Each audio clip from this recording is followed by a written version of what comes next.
Assalamualaikum warahmatullahi wabarakatuh. Apa kabar anak-anak? Alhamdulillah, semoga semuanya sehat ya. Anak-anakku yang sudah cintai karena Allah Subhanahu wa Ta'ala, yang masih di rumah, yang belum bisa datang ke sekolah atau ke pondok kita masih belajar daring ya. Nah, untuk hari ini, alhamdulillah, Ustazah bisa membuat video pembelajaran, dan mohon maaf karena yang minggu lalu Ustazah belum bisa membuat video pembelajarannya karena masih mengurusi santri yang datang ya. Pada hari ini kita akan melanjutkan materi tentang interaksi antar ruang negara-negara ASEAN. Baik, di pertemuan sebelumnya kalian sudah mengerjakan tugas, yaitu Ustazah berikan kalian penugasan untuk mencari 10 nama negara anggota ASEAN dan juga beserta ibu kotanya. Dan yang perlu kalian tahu, selain dari ibu kota dan juga nama-nama negaranya, kalian juga perlu tahu yang mana letak negara tersebut. Baik, di sini sudah Ustazah tampilkan ya. Yang pertama adalah negara Indonesia, yaitu negara yang kita tempati. Pastinya kalian sudah tahu ya, negara kita yang mana, yaitu yang berwarna biru ini. Kemudian selanjutnya negara ASEAN yang lain adalah Singapura, yaitu negara yang paling terkecil yang ada di organisasi ASEAN. Yang ini ya, kecil banget. Kemudian benderanya seperti ini gambarnya. Kemudian selanjutnya adalah negara Malaysia, yaitu terletak di dua bagian, ada yang bagian barat dan juga bagian timur. Yang bagian barat itu dekat sama Riau, Medan, dan Aceh ya, ini gambarnya. Kemudian yang bagian timur yaitu yang nempel sama Pulau Kalimantan. Nah, namun di sini juga ada negara selanjutnya yang kecil juga setelah Singapura, yaitu negara Brunei. Nah, kalau Brunei itu wilayahnya lebih sempit lagi ya, cuman di sini. Oke. Kemudian ada negara Kamboja, negara Vietnam, negara Laos, negara Thailand, Filipina, dan yang terbesar adalah negara Myanmar, yang terletak paling timur dan juga paling utara. Baik, karena kalian kemarin sudah mencari nama-nama ibu kota, pastinya kalian sudah tahu ya nama-nama ibu kotanya. Namun mungkin kalau nanti seumpamanya kalian sudah bisa bergabung di sekolah, akan sudah tes. Oke, selanjutnya coba kita sekarang bahas kalau misalkan petanya itu nggak ada nama negaranya.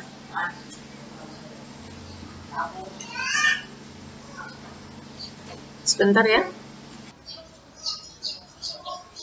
Oke, maaf tadi berhenti sebentar ya, kita lanjutkan lagi. Nah, kalau misalkan kita lihat peta seperti ini, tidak ada nama negaranya dan juga benderanya ya. Apakah kalian hafal? Oke, dari yang pertama, ini negara apa? Ya, betul, negara Myanmar. Kemudian yang ini bentuknya agak panjang, ini negara apa? Ya, betul, ini adalah negara Thailand. Kemudian yang ini agak kecil, namanya negara apa? Ya, betul, yang ini adalah negara Kamboja. Kemudian yang ini? Ya, betul, ini adalah negara ya. Kemudian yang ini negara Malaysia. Yang ini juga Malaysia, Brunei Darussalam, Filipina. Tadi sudah lupa ya, yang ini sama ini belum disebutkan. Kemudian ini Singapura dan yang terakhir adalah Indonesia. Oke. Sebelum kita lanjut dalam membahas negara-negara ASEAN tersebut, ada hal yang terlupakan ya, yaitu sejarah terbentuknya negara ASEAN. Kenapa sih negara-negara ASEAN ini bisa berkumpul dan juga membentuk organisasi? Oke, kita lihat sedikit ya cuplikan videonya.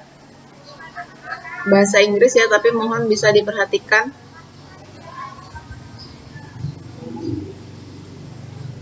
What is ASEAN? The Association of Southeast Asian Nations, ASEAN for short, is an association that today consists of 10 Southeast Asian states. In 1967, Thailand, Indonesia, Malaysia, the Philippines, and Singapore founded ASEAN. Nah, jadi pertama The aim was kali to improve economic, negara political, ASEAN tuh and hanya social 5. cooperation, Kemudian and selanjutnya also to bergabunglah balance political negara-negara yang lain conflicts dan between these akhirnya countries menjadi that 10 existed as negara. a consequence of decolonization. During Cold War, ASEAN members wanted to contain the influence of communism in the region. Times changed. Old enemies became new partners, and in the second half of the 1990s, Vietnam, Laos, Myanmar, and Cambodia joined ASEAN. Vietnam dan Laos ya tadi yang belum The collapse of the USSR, the founding of the World Trade Organization, and a financial crisis in Asia prompted members to deepen their relations and adapt to the new situation.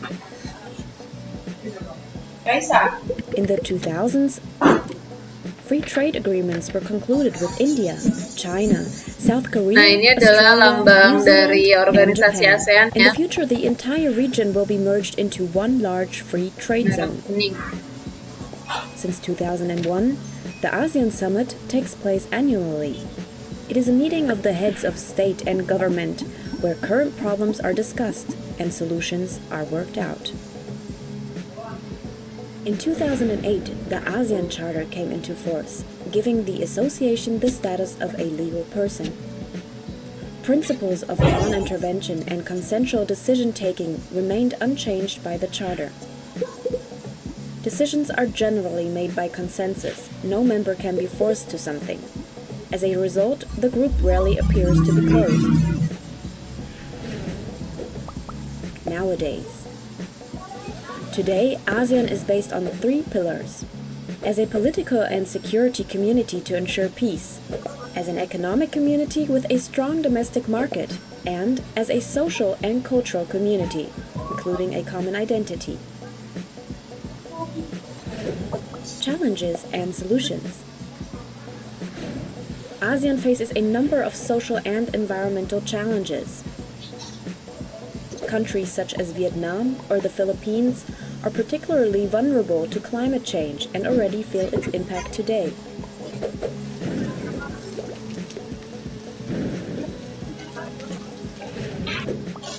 Problem: coal production. Nevertheless, member states plan to meet the energy demand by making primarily use of climate-damaging coal. Indonesia plans to build 117 new coal-fired power plants by 2025. Myanmar invests in gigantic hydroelectric power plants and coal. Laos builds dams on the Mekong. The result is that Vietnam loses water in the Mekong Delta.